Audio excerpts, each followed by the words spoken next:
Est-ce que tu es prête pour ta chronique ? Alors, déjà, avant la chronique, on va voir les images que je t'ai envoyées. Tu m'as envoyé une petite pelletée d'images. Alors, Ah oui, ça, on peut le dire, une pelletée. alors. Bon, c'est... Je reprends depuis le début. Alors, attends. Par contre, chez les jeunes, La première, c'est un chat et du muguet. Alors, on n'est plus le 1er mai, mais voilà, joyeux 1er mai. Oui, puisque en fait, ma Toi, chronique, tu fais ta chronique du mois de c'est mai. qu'est-ce qui s'est passé au mois de mai, Au mois de mai. justement pour la mémoire. Alors, vas-y, je t'en prie. C'est quand même important. Donc voilà, c'était le 1er mai. Donc on va pouvoir passer vite. C'est juste en amorce de mettre les images. Voilà. C'est pour l'algorithme de YouTube, un petit chat mignon. Voilà. Alors j'ai des liens aussi. Alors oui, j'ai un micro-trottoir. Ça, c'est un micro-trottoir qui m'a consterné, ce qui va consterner aussi ou aller dans le sens de ce que fait déjà Mike. Alors, tu veux que je le mette ? Oui. Allez, on le passe tout de suite. France, le 1er mai. Alors, attends, la question, pardon, j'ai pas Ce qui entendu. se passe en France, Ah oui, qu'est-ce le que 1er mai. Je sais pas. Mince. C'est pas la fête des couples Non. La fête des mères. Putain, je sais pas. Bah, c'est jour férié. Ouais, mais pourquoi? Je sais pas moi. Quand même, je sais pas. C'est le truc avec la fleur là. Le 1er mai ? Ouais. Ah ouais. Je sais pas moi. Le pont de l'Ascension. Je sais pas du tout. Ça fait un an que je suis pas allé en cours. La fête de l'indépendance de la guerre. Le 1er mai. C'est mignon. C'est le... Je sais pas. Attendez, j'ai... Je sais pas. Vous savez pas? 1er mai. Je sais pas. Non, je sais pas, c'est pas un truc d'indépendance, non. Travail. Je sais rien du tout. Ah, c'est les muguets. C'est la fête des muguets. La fête des muguets? Vraiment la fête des muguets. Presque. C'est mignon, ces pauvres jeunes. C'est inquiétant. Non ? On peut dire c'est inquiétant, c'est vrai aussi. On peut dire les deux. C'est mignon et Vous inquiétant. savez, quand une génération n'a pas le vocabulaire, n'a pas la culture, n'a pas le... On peut plus facilement les manipuler. Bah oui, c'est sûr. Quand elle n'a pas le QI, on va dire, là, ça veut dire qu'ils seront soumis à vie. Ces jeunes-là que tu vas voir, là, ils seront à vie, soumis, et ils seront derrière l'État, le système, etc. Alors c'est intéressant parce que je peux dire un micro-truc.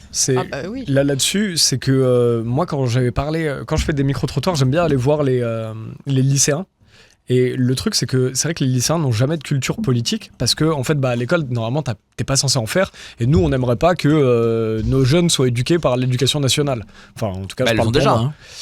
Ils le sont déjà par plein de choses. En tout cas, t'as pas de cours, t'as des professeurs qui le font par-ci par-là, mais ils ont même pas trop le droit normalement. C'est les règles, c'est comme ça. Oui, mais bon, quand on était lycéen, c'était pas sous François 1er. On savait ce qu'était le 1er mai, je sais pas moi, les dates, le 14 juillet. Oui. On savait, je sais pas, je pense. Je suis consterné. Je pense ça moi, je vais rien dire, j'étais sacrément inculte à l'époque. Mais donc. Non, mais le 1er mai quand même. Ah, tu m'aurais posé la question à 17 ans ? Ah ouais ? Rien que pour savoir quand est-ce que c'est les congés, quoi. C'est tout, rien que pour ça. Je pense que j'aurais eu honte de ma réponse. Mais là, je pensais même pas du tout à ce reportage-là. Ça m'a fait penser que plus largement, même nous à l'époque, il y avait moins les réseaux sociaux. C'est clair qu'avec les réseaux sociaux, si on va sur le sujet de Laurence, c'est clair que là, on tombe sur des trucs comme dit Pascaline où c'est vraiment affligeant aujourd'hui. Mais moi, il y a 15 ans, il y avait juste Facebook et pour le coup, on n'avait quand même pas une culture politique de malade.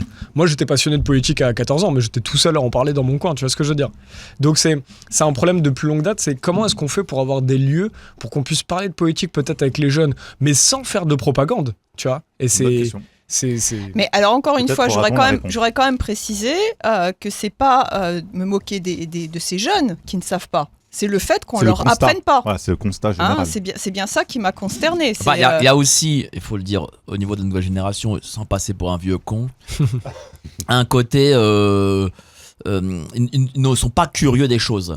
C'est-à-dire que moi, quand j'étais môme, et j'imagine que vous aussi, en tant que journaliste, quand vous étiez môme, vous étiez curieux des choses. Pourquoi ci, pourquoi ça, pourquoi telle action, pourquoi telle personnalité, enfin voilà.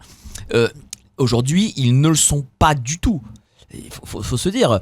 Par exemple, des fois ils te disent un truc qui s'est passé, je sais pas moi, en 1999. Ah mais j'étais pas né. Mais moi j'étais pas né sous Napoléon, hein. Et je sais qui était ce gars-là, quoi. Mais tu crois que, alors je pense qu'on a une génération d'écart, on doit avoir 10 piges de différence. Les gens s'intéressaient à la politique à ta génération ? Je dis pas que les gens s'intéressent à la politique, mais les gens avaient une culture générale.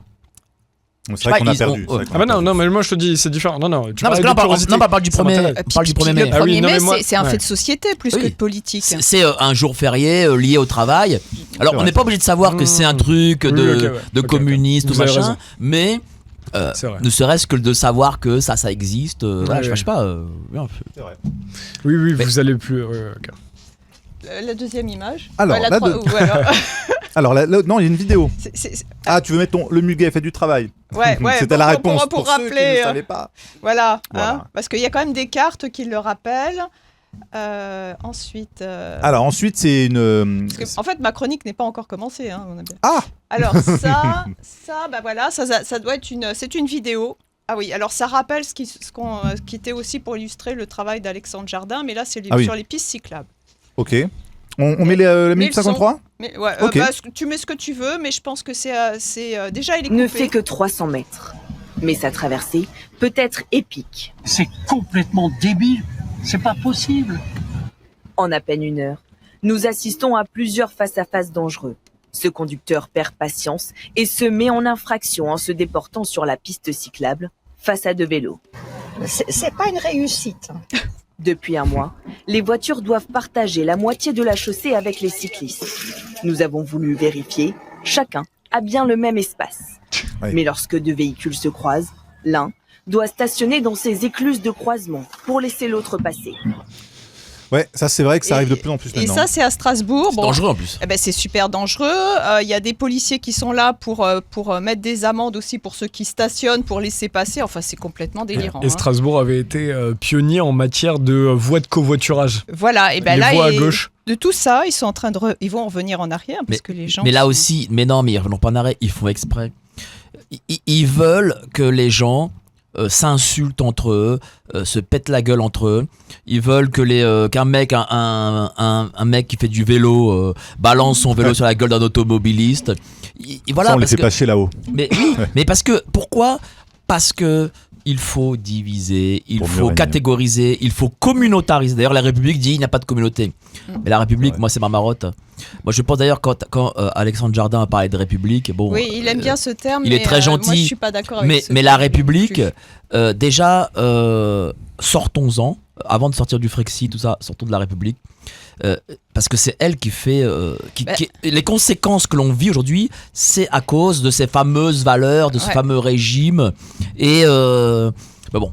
Mais c'est ce que j'ai expliqué dans une autre chronique, c'est qu'en fait la République, on donne notre pouvoir à des gens. On n'est pas en démocratie, sauf qu'on fait faire la confusion entre les deux. C'est vrai. Alors. Donc, et là, on ne voit pas la suite et on n'a pas besoin, mais en réalité, il y a quand même une femme qui se plaint au niveau de l'élu. Hein. Donc, oui, ça c'est pour... j'aime bien mettre un truc un petit peu drôle, mais n'est-ce pas la réalité Oui. Donc voilà, la fausse écologie avec des éoliennes. Voilà, et là, bah oui, ça va tout de suite mieux. Contre la nature, il n'y a pas plus écologique des arbres et des pâturages. Voilà. Alors. Ensuite. Oui. Ah, ok. J'étais pas raccord. Alors. La place de la contre-escarpe, ce que nous fait Hidalgo, au nom soi-disant machin, en réalité, toute la végétation a été détruite. Ouais. Voilà. Là, on a il végétalise l'hôtel de ville de Paris. Hein. Oui, il végétalise. Mais... Encore un mot à inventer après le Covid, végétaliser. Ouais, le truc, t'as jamais entendu parler de végétaliser. Je suis en présentiel devant une végétalisation. Alors ça, j'espère qu'on va retenir cette image. Évidemment, c'est une interprétation. Je crois qu'il y a des compagnies aériennes qui lancent des voyages dans des avions sans siège. Voilà, ils sont en train de... et donc, j'ai mis cette image qui est évidemment complètement dystopique, mais c'est ça. Alors, voilà. Bon, c'est cool. Cela dit, est-ce que le métro actuel n'est pas déjà dystopique ? Oui, mais non, mais je suis d'accord avec toi, mais c'est très dangereux en plus dans l'avion. C'est au niveau, tu sais, de la pression et tout pour avoir des flibites. Enfin, c'est n'importe quoi. Il faut que les gens puissent. Non, mais tu vois, quand je pose la question, c'est que ça fait déjà 50, 60 ans qu'on a habitué au métro. On a déjà ça. Ne nous habituons pas. Ce matin, je regardais, je voulais filmer les gens, mais bon, je me suis dit que ça allait être un peu indécent. Mais quand tu sais, en sortie de tram et pour aller dans le métro, il y a devant moi un flux humain qui passe comme ça. aux heures de pointe et où tu vois vraiment des gens qui ne regardent même plus et qui rentrent tout doucement, qui s'embourbent dans le... Ouais, ça fait presque peur. C'est vraiment comme le troupeau de bergers sans le berger. Ah oui, puis donc, si tu t'arrêtes, ils te rentrent dedans. Hein. T'es poussé, t'es dans un flot. Une population qui est aujourd'hui mise par une forme... Pour moi, c'est de l'ingénierie sociale qui a fait qu'on en est venu à ça. Mais en fait, une population qui est prête à accepter ça, c'est même pas... C'est en fait, comme disait Mike au début de l'émission, c'est en fait, tu l'acceptes parce que c'est devenu naturel, c'est devenu ta vie, c'est tes parents qui t'ont appris à faire comme ça. En quoi t'es pas d'accord là ? J'espère qu'on l'acceptera pas. Nous, on est là pour que les gens n'acceptent pas. Et c'est ce que je te dis, je reprends ce que disait Mike. Il n'y a pas d'acceptation ou de non-acceptation. Tu le fais le matin et tu fermes ta tête. C'est ce que font les gens. Ils n'acceptent même pas. Ils le font. Ils réfléchissent même plus, quoi. Et c'est la pire forme d'acceptation. Et une population qui est capable de faire ça, si on remet pas de la vie dans la société, demande-toi ce qu'elle pourrait être capable de faire demain. C'est vrai. En tout cas, j'espère vous faire peur avec cette image. Oui, parce que comme on fait une rétrospective, là, c'était le 8 mai. Oui, bon. Bien vide. Voilà, donc du jamais vu depuis la Libération, donc on peut évidemment. Salut, et là, là, j'ai sorti ça du tweet de Asselineau parce qu'il salue quand même. C'est un peu le même salut qu'après la gifle qui s'est prise. Et on voit le différentiel. C'était avant. On voit le différentiel avec le 9 mai à Moscou parce que nos équipes. Il y a plus de monde à Moscou. À Moscou. Ils chantaient aussi. Et ils ont montré un peu. Il y a eu quelques images qu'on a pu faire là-bas et c'était c'est très populaire. Hein. C'est essentiellement des familles. Enfin, c'est vraiment très beau et on voit un différentiel faramineux. C'est ce que ça devrait être, de toute façon. Du coup, mon écran n'est plus partagé. Sur l'écran. Ça c'était l'article que j'avais écrit parce que à l'époque en mai 2023 on nous avait mis un écran et là on n'a plus d'écran, là il n'y a plus besoin. Elle est belle l'image. Ça c'est la fameuse l'affaire moi que j'ai appelée l'affaire du mouchoir. L'affaire du mouchoir mystérieux. Voilà, donc c'était avant la gifle puisqu'on a beaucoup d'histoires, donc moi j'appelle ça des romans photos. Avec Macron, on peut faire des beaux romans photos. Voilà, la suite, voilà, c'est ça, et c'est ça qui est extraordinaire, c'est que ce que met le Parisien, en nous disant que l'Élysée est embarrassé. Gifle ou chamaillerie. Voilà, donc là j'ai fait un gros plan comme ce qu'il est en train de faire qui est un peu flou, je suis désolée. Non, mais on comprend. Mais ce qui m'intéressait, c'était la remarque du Parisien. Le traitement médiatique de cette affaire dont on se fout. Il y a un truc qu'on n'a pas dit tout à l'heure, c'est qu'ils n'arrêtent pas de nous parler de chamaillerie. Non, mais ils jouent comme des gamins. Mais vous tolérez qu'on se mette des tarpes dans la tête comme ça, qu'on pousse je sais pas, je sais pas si c'est comme ça que... Marco, c'est ce qu'il fait tous les samedis soirs. Ouais, moi je mets des tartes et tout. Tu vois, après, dès que l'émission est finie, on va se mettre des tartes. Ouais, mais regardez, Laurence a pu mettre des photos comme ça. Là. C'est quoi ? C'est sur un mois, sur 2 semaines ? C'est un mois. Sur un mois. Ouais, oui. Vous avez vu le nombre de photos qui ont pu être mises ? C'est intéressant. C'est pas fait, c'est fait exprès. C'est extrêmement chargé. Mais pourquoi c'est fait ? Oui. Comme disait le mec du début tout à l'heure. C'est la diversion. C'est Là, on a plein de faits soi-disant politiques, alors que en ce moment, à l'Élysée, dans les couloirs des ministères, dans les couloirs de l'Assemblée, du Sénat, peut-être que des choses se passent, des alliances se font, des amendements se votent, et on n'est même pas au courant jusqu'au jour où ce sera au JO. Et on l'aura là dans le cul vraiment pour le coup. C'est vrai. En attendant, on aura parlé de la claque machin, du gars qui fait ça aux Champs-Élysées, de la coke, tu vois. Exactement, mais c'est exactement ça. C'est bien ça. C'est bien dans ce sens-là que je le mets. Tu dois en avoir quelques-uns. Ce qui est le plus magnifique dans tout ça, là où l'escroquerie, l'escroquerie est magnifique, c'est que la moitié de ces trucs-là sont payés avec tes impôts, Mike. Alors là, c'est de l'art extraordinaire de Laurence Auzière. Ah, très bien. Qui est Laurence Auzière ? C'est la fille de Brigitte et que nous achetons avec nos impôts pour meubler l'Élysée. C'est Tiffany Auzière ou c'est la deuxième fille. C'est la deuxième fille, donc c'est ça. Attends, c'est laquelle qui sort avec Hanouna ? C'est Tiffany. Ils ont réussi à pipoliser ça. Laurence qui est médecin peintre. Ouais, cardiologue, je crois. Les deux, quoi. Elle est cardiologue, je crois. Voilà. Ça, c'est le cœur d'un mec, d'un de ses patients. Non, c'est une inspiration Jackson Pollock. Jackson Pollock. Mais je connais pas. Jackson Pollock, c'est fini là. Enfin, il a fait ce qu'il a. Bon, voilà. Alors, ce qui est intéressant, justement, ça rejoint ce que dit Romain. Regarde ce qu'il a écrit en bas. Renvoyé à son impuissance. C'est Le Monde qui écrit ça. Et pareil sur l'autre image. Les annonces de Macron risquent d'apparaître comme de la diversion si un chemin crédible n'est pas tracé pour réduire les déficits. Donc tu vois, je vais dans ton sens. Ouais, non, mais attends, il y a pas beaucoup de médias qui défendent Macron. Là, non, mais le jour où ils mettent ça en une de leur journal dans les kiosques, là, je dirais OK. Bon, là, ça passe. Ouais, mais est-ce qu'un article, aussi bon soit-il sur Le Monde, a la puissance des 3 heures de Macron en prime time TF1? Ça, c'est la vraie question. On en parle de cette. Ça, c'était suite à cette allocution, justement, du 13 mai. Ce qui, moi, me pose question, c'est pourquoi Le Monde fait de Macron un fusible? Qu'est-ce qui est caché derrière? Parce que je ne pense pas que Le Monde fait un bon article. Je pense qu'il y a quelque chose à dire. Il y a quelque chose qui se prépare. En même temps, ce n'est que des supputations, mais c'est quand même très étonnant. Alors ça, je l'ai mis, ça vient d'un site de Telegram qui est sur les blocages. Oui, je vais le remettre.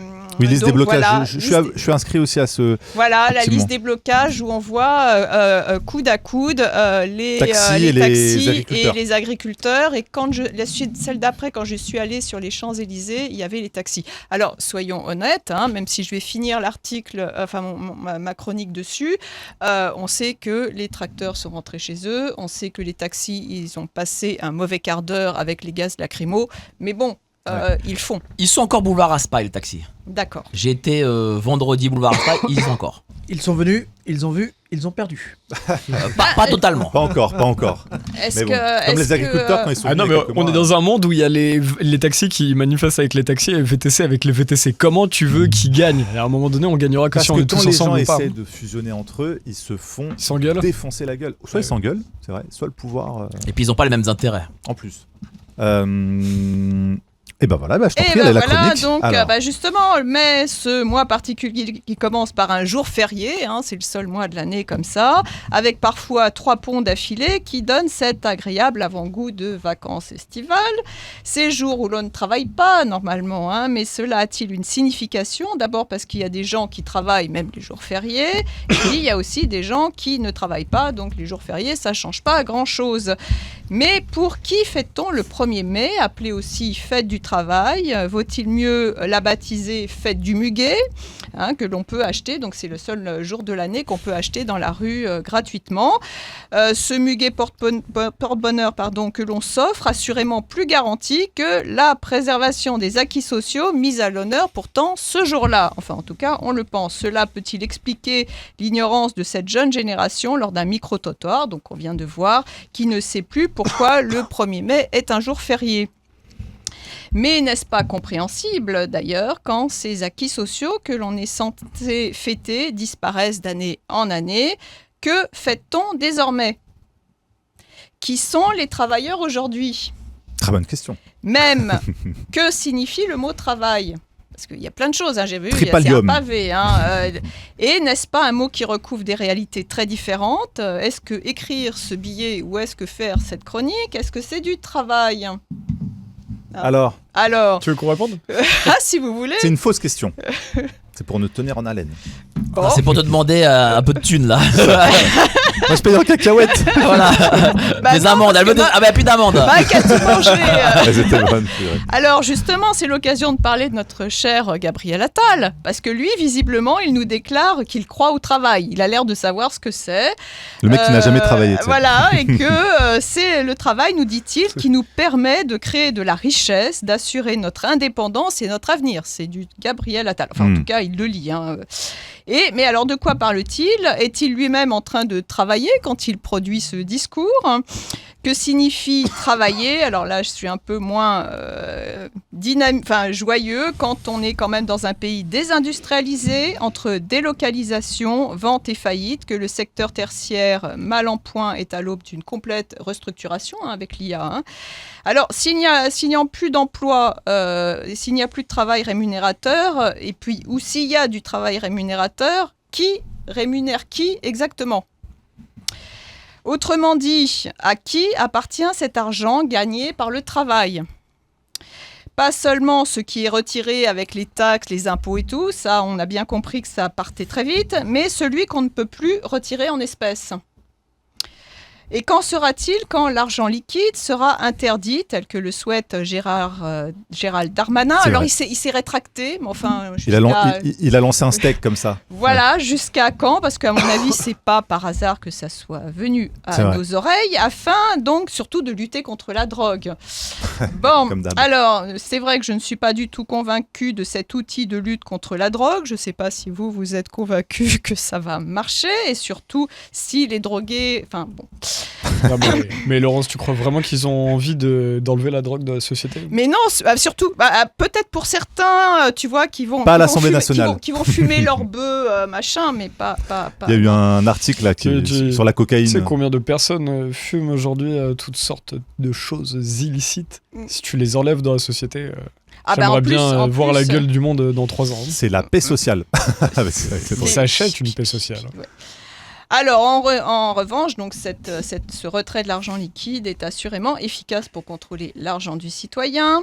N'est-ce pas aussi inquiétant qu'une coupure d'électricité, même involontaire, l'empêchera de faire le citoyen, le Français, le moindre achat pour ses besoins les plus essentiels, c'est-à-dire même une bouteille d'eau. S'il n'y a plus d'argent liquide, il y a une coupure d'électricité, il n'y a même plus de quoi acheter, quoi que ce soit. Ce qui déjà cause de graves dommages, comme on a pu le voir avec cette panne générale d'électricité en Espagne et au Portugal. C'était le 28 avril. On a déjà peut-être oublié, j'espère que non. Moi, je vais le rappeler à chaque fois. Quelles qu'en soient les causes, parce que l'enquête est en cours. C'est vrai qu'on a eu plein d'explications, que c'était à cause des éoliennes ou à cause... On n'en sait rien. Pour l'instant, on ne sait pas pourquoi. Est-ce que c'est criminel ou quoi que ce soit? En tout cas, ça montre une grande faillibilité du style. En tout cas, ça fait que le pays est bloqué. Les gens sont bloqués. C'est quand même... Tout ça, ce n'est pas du tout prévu. Alors, est-ce que c'est volontaire? J'en sais rien. Mais en tout cas, assurément, plus un pays fonctionne uniquement à l'électricité, ce qui se renforce d'autant plus avec le tout numérique, plus il est vulnérable. Donc, qu'il s'agisse d'une panne ou d'une attaque, l'on a pu voir un aperçu de ce que produit la décision de retirer à quiconque son électricité, voire à retirer à toute une population. Une telle fragilité causée par le tout électrique qui se renforce devrait normalement mettre en cause ce choix de société qui nous met en grande dépendance, à moins que ce soit volontaire. Qui ferait s'interroger sur l'objectif attendu de cette faillibilité, comme j'ai dit? Je pose des questions, j'en sais rien. Mais que craindre quand d'un seul coup surgit un nouveau kit de survie de 72 heures, figurez-vous, qui cette fois nous est proposé par l'UE. Alors donc on a celui de Macron, là que normalement on doit recevoir cet été, évidemment à nos frais. Et là, celui-ci, ce kit est vanté par une certaine Hadja Laïb, qui est commissaire chargé de l'aide humanitaire et de la gestion des crises, qui a confié à la réaction de Fortune, donc qui est un magazine, dans l'UE, nous devons penser autrement, dit-elle, car les dangers évoluent et nous devons viser plus haut puisque les défis se font de plus en plus importants. Réponse, ce kit. Waouh, nous sommes ainsi protégés. Bon, mais pourquoi cet accent mis sur la survie ?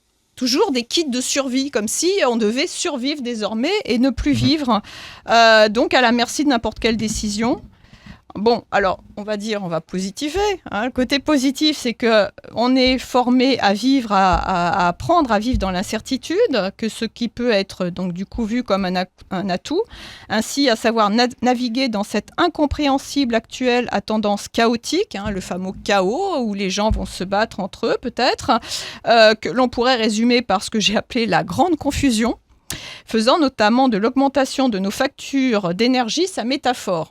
Alors, je vais vous donner, je pense, peut-être vous allez pouvoir m'expliquer. Donc, ça reprend le petit dessin qu'on a vu avec quelqu'un qui souffre quand il est dans l'herbe et qui adore avoir les éoliennes. Alors, comment comprendre que moins nous consommons, plus nos factures augmentent ? Que ce serait parce que notre pays produit trop d'électricité, ce qu'on avait vu lors de la dernière chronique notamment, et que nos factures, du coup, sont plus chères. Que plus elles sont chères, plus les fournisseurs nous conseillent pour contrôler, voire diminuer notre consommation alors que notre consommation baisse. Je ne sais pas si vous avez reçu, vous pouvez suivre votre consommation, on vous donne tout un tas de... C'est quand même... Et que plus elles sont chères, plus les fournisseurs... oui, c'est ça, pardon. Aussi, il est question d'intensifier les énergies renouvelables, que ce sont l'éolien, le solaire, alors que la demande ne suit pas la même vitesse. qui aussi sont aussi aux frais des contribuables. Quand on regarde sa facture, c'est bien marqué. À financer à perte des énergies coûteuses, intermittentes, donc pas fiables, qui en plus posent de nombreux défis pour la gestion du réseau électrique, du parc nucléaire et des finances publiques. Pourquoi ? Je ne sais pas si vous avez... Est-ce que vous comprenez quelque chose là-dedans ? Si c'est pas pour... Vraiment. Donc, c'est la grande confusion. C'est la métaphore, à mon avis, de tout ce qui se passe. N'est-ce pas ce qui va de pair avec qui, sous couvert d'écologie, quand ce qui fait sens est remis en doute, par exemple, ne devrions pas nous réjouir de ce beau temps ensoleillé. D'ailleurs, aujourd'hui, il fait un taux extraordinaire. Ça fait 3 mois qu'il fait super beau. Mais là, aujourd'hui, il fait 30 degrés. On a eu une semaine au mois de mai aussi absolument fabuleuse. Le mois d'avril, on pense à la sécheresse, en fait, pour les agriculteurs. Oui, alors là, je ne sais pas si sur une semaine ou quoi que ce soit, mais en tout cas... En tant que citoyen, quand même, on est ravis de ce beau temps, que nous avons quelques jours en mai. Nous rappelons cet effet bénéfique sur notre morale. Je ne sais pas si ça vous fait. On sort, d'un seul coup, on veut sortir plus tard le soir. On va aux terrasses de café. Donc, je pense que ce n'est pas qu'à Paris, dans toutes les villes et tout ça. Et puis, non. L'on devrait au contraire s'inquiéter, voire craindre cela, quand nos prévisions météo s'assortissent ainsi d'une alerte canicule. Donc, c'est la fameuse carte rouge. Qui nous prépare aux crises, tout le temps des crises permanentes. Voilà, non, faut arrêter de se réjouir, faut s'inquiéter. C'est vrai. Alors, c'est un lutter contre permanent qui nous est proposé, voire imposé, rendant la vie des populations de plus en plus compliquée. C'est à croire que cette écologie, entre guillemets, revient à empêcher tout à chacun de circuler, que tout transport doit être désagréable. Voyons cet exemple de Strasbourg, donc la vidéo que nous avons vue, avec ces nouvelles pistes cyclables. J'aurais jamais cru que je détestais les vélos, je les supporte plus. Rue d'Ivoli, c'est un cauchemar. Enfin, je sais pas si vous essayez de... Il n'y a plus rien de rue de Rivoli, de toute façon. Il n'y a plus de commerce non plus, déjà. Il n'y a plus rien. Il n'y a plus rien. Donc, c'est infernal pour les voitures quand on peut encore circuler et que notre véhicule n'est pas interdit dans les ZFE. Donc, on va espérer qu'après cette abrogation, ils vont arrêter. Désormais, de plus en plus de personnes se mobilisent sous l'égide Gueux, puisque ça va continuer. C'est pas parce qu'il y a eu cette victoire. Rejointes par des élus, c'est peut-être ça aussi qui a fait un petit peu bouger les choses, qui ont compris leur indispensable implication. Donc, on a obtenu cette abrogation. Pour l'instant, par rapport à l'Assemblée. En tout cas, ce qui est sûr, c'est que le fondement écologique n'est pas certain, à l'inverse d'une catastrophe économique individuelle et collective, là, assurée. Quand ceux qui croient qu'ils seront récompensés à prendre les transports en commun, ce que tu disais justement, ils risquent de subir ces nouvelles amendes dressées par la RATP pour cause d'affaires encombrantes qui seraient un carton à dessin ou une plante verte. Là, je fais un coucou au bon tweet. C'est sur son tweet que j'ai trouvé cette information. Donc c'est quand même ça. Quant à l'avion diabolisé, le choisir demain ne sera peut-être pas une question au vu des idées qui peuvent être proposées pour le low cost. Alors, pour l'instant, c'est une proposition, ou voyager debout, dont les images, enfin je l'espère pour tout le monde, nous font froid dans le dos. Alors d'autres domaines sont aussi touchés. Des associations écologistes militent maintenant pour le mois de mai, un mois sans tondeuse. Non, mais un mois sans tondeuse. C'est pas écolo la tondeuse ? Non, alors c'est pas que c'est pas écolo. Alors là, on a une subtilité désormais. Alors c'est parce que l'herbe, c'est pour préserver les insectes. C'est vrai. Et oui, alors on a aussi... en fait, c'est la biodiversité maintenant, si tu veux. On met tout ensemble. Et on a aussi... on va interdire le fromage de comté. Enfin, on propose d'interdire le fromage de comté. Alors, voilà... Non à cause des pets de vache, ce qui est quand même déjà... Le méthane. Ce qui était déjà... méthane avec une équivalence CO2. Il faut savoir que maintenant, ils font une équivalence. Voilà. Bon. En fait, donc il y a un lien sur l'article qui expliquait pourquoi. Parce que, en fait, prendre le lait des vaches serait la conséquence d'une forme de viol. Alors, je vous explique pourquoi. Il faut quand même bien comprendre que pour qu'une vache fasse du lait, il faut qu'elle ait eu un petit. Alors, effectivement, on peut trouver que certains élevages, en tuant les petits, voilà. Du veau, quoi. Mais en réalité, effectivement, pour qu'il y ait un veau, il faut qu'il y ait saillie. Voilà. C'est vrai. Voilà. Oui, mais alors, pourquoi le fromage de comté spécifiquement, je ne sais pas. parce que parce que dans ces cas-là, si vraiment il y avait quelque chose, tout le lait, il y aurait plus de lait du tout. De toute façon, parce plus que de yaourt, Danone, ciao. Et puis il sépare la maman du petit. Le viol. Voilà, ça va un peu loin. Ça va un poil un peu loin quand même. Hein. Alors, donc, comme je te dis, comme l'écologie maintenant se juxtapose avec la biodiversité, tout sent bon pour générer cette idéologie radicaliste, je l'appelle radicaliste, de la décroissance. Alors, de quoi conduire les nombreux Français à l'exaspération? Une manifestation de rejet contenue, celle-là, du 8 mai. On avait vu un 14 juillet assez sifflé, mais celui-là, ça n'a pas été possible. Parce qu'on a eu un Macron imperturbable, saluer la voiture, de sa voiture, un public absent. Hein. Mais ce 8 mai, qui a permis d'invisibiliser par les médias, ça a été l'élection du nouveau pape. Hein, il a été sauvé par le gong. Ce qui est assez étonnant, c'est que, d'abord déjà, ça a été extrêmement rapide. Je ne suis pas spécialiste sur les élections de pape, mais je crois que c'est la première fois que c'est aussi rapide d'avoir un nouveau pape. C'est 24 heures, je crois, à peine. À peine 24 c'est extraordinaire. Alors, on a un pape qui meurt à Pâques et l'autre qui revient. C'était quoi le record à l'époque où ils avaient dû même enfermer les... C'était 3 ans. Hein. Ils étaient restés 3 ans. Ouais. Tu connais pas cette histoire? À la fin, ils avaient enfermé les évêques dans une salle. Ils pouvaient plus sortir et tout ça parce qu'ils étaient en mode là, les gars, ça commence à faire plusieurs années qu'on n'a pas de pape. Mais on est, je sais plus où, 14e siècle, 13e siècle, je sais plus. C'est à partir de ce moment-là qu'on a mis la fumée blanche. La fumée, alors voilà. noire et puis après noir et blanche. Oui, c'est ça, c'était fumée noire, effectivement, pour là. Puis ils ont enfin, parce qu'à l'époque, 3 ans, ça devait être ça. Ouais. Il y a un film Conclave qui montre la difficulté où ils sont enfermés. Exactement. Il est plus au cinéma là. Donc voilà. Avec l'acteur qui faisait Voldemort. Donc il y avait cette absence remarquable, donc ce que j'avais montré le 8 mai 2023. Excuse-moi. Oui. Non, vas-y. Non, on divague. Divagons, voilà. C'est bon, alors sauf qu'on n'a plus le grand écran, peut-être qu'il y avait pu, je sais pas pourquoi il nous a pas mis le grand écran cette fois. Là, c'est vrai que je m'interroge sur ce qui serait répondu lors d'un micro-trottoir, cette fois sur le 8 mai, une date qui pourrait, il faut quand même l'avouer, s'oublier avec cette victoire célébrée qui n'a plus cette saveur d'antan. Évidemment, déjà, les gens peuvent même plus venir, c'est quand même une victoire populaire, normalement.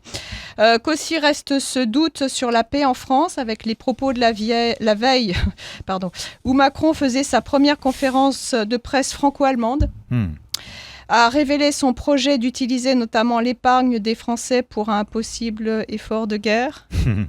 Je pense que si ma grand-mère était en vie, elle se retournerait dans sa tombe. Et tout, bref. Quand le 9 mai s'est produit ce que l'on peut qualifier ou que j'ai qualifié de l'affaire des mouchoirs, qui s'est produite dans le train pour Kiev en compagnie de ses 2 compères, parce que ça faisait compère quand même. Donc on a l'allemand Friedrich Merz et aussi l'anglais.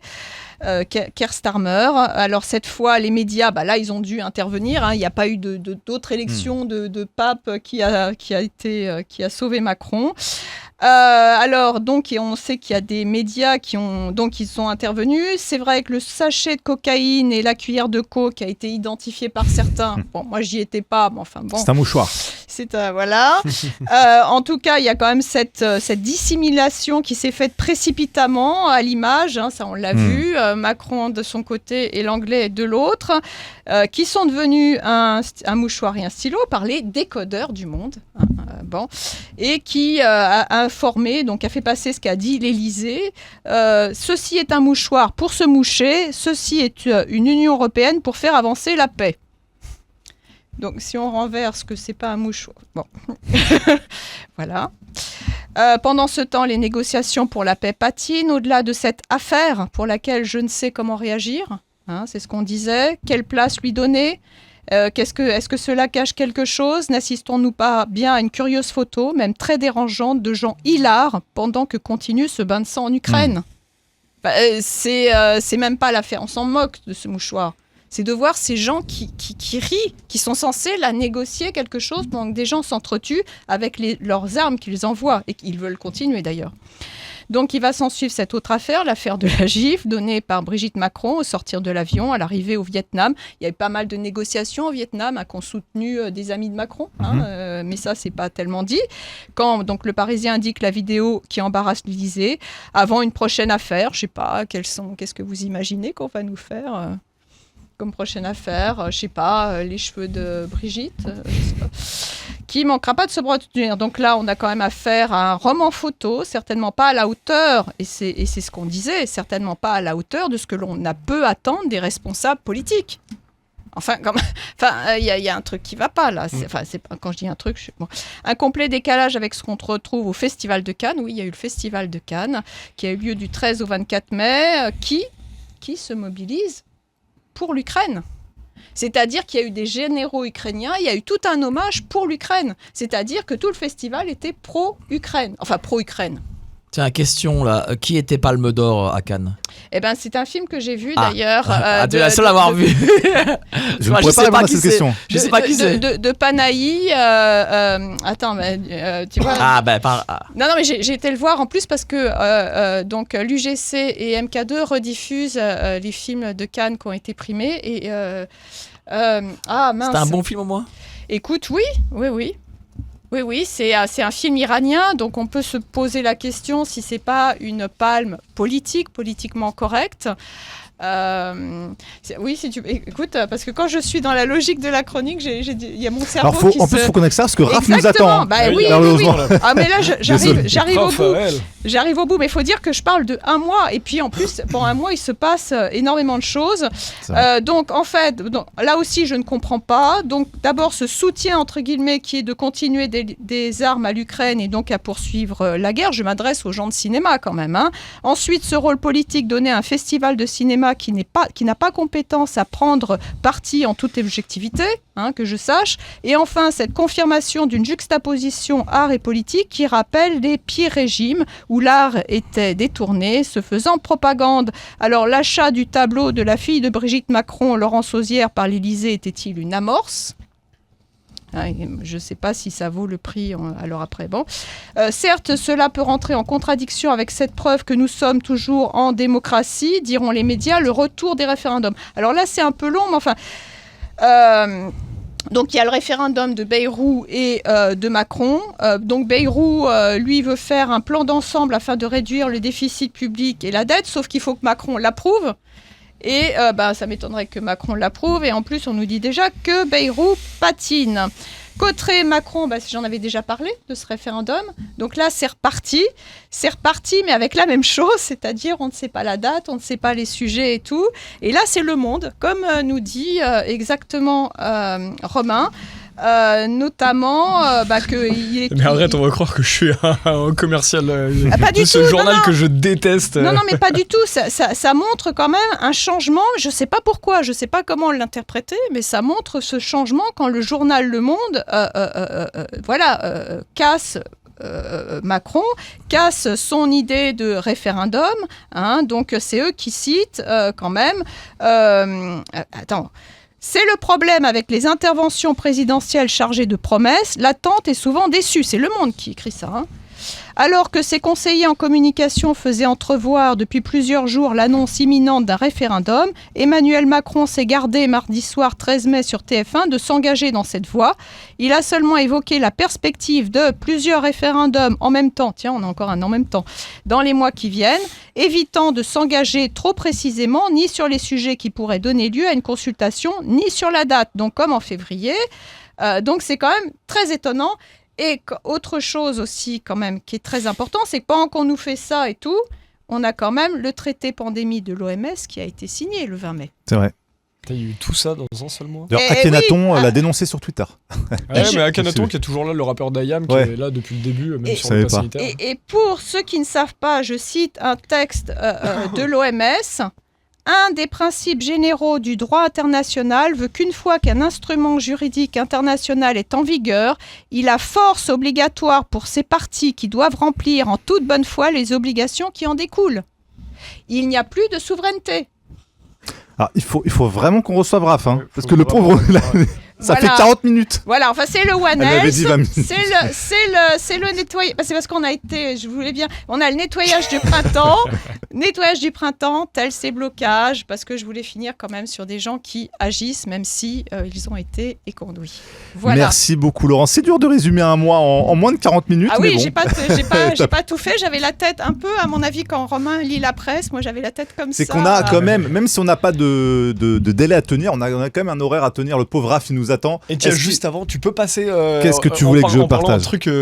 C'est la photo que je t'ai mis. Tiens, regarde, je te l'ai remis. Passe ça 10 secondes dans la conversation. Vas-y, pendant que Raph se connecte, qu'est-ce que tu voulais Raph arrive, ça c'est quand même très très drôle parce qu'en parlant de qu'est-ce qui nous prépare, tu sais, à l'époque, Macron, si c'était lui. Macron était partout sur les kiosques des poids relais. Et là, maintenant. Challenge. Mais là, challenge, il faisait partie de ceux qui avaient mis Macron à Ils ont une grosse influence, challenge. Et là, maintenant, ils sont en train de nous préparer pour 2027. Et je suis disponible pour la nation. Michel-Édouard Leclerc, le patron Michel, de Leclerc. c'est cool que tu sois dispo, ça nous rassure. T'as vu ça, bon, je suis passé ça, j'allais au métro tranquillement le matin, là je vois devant.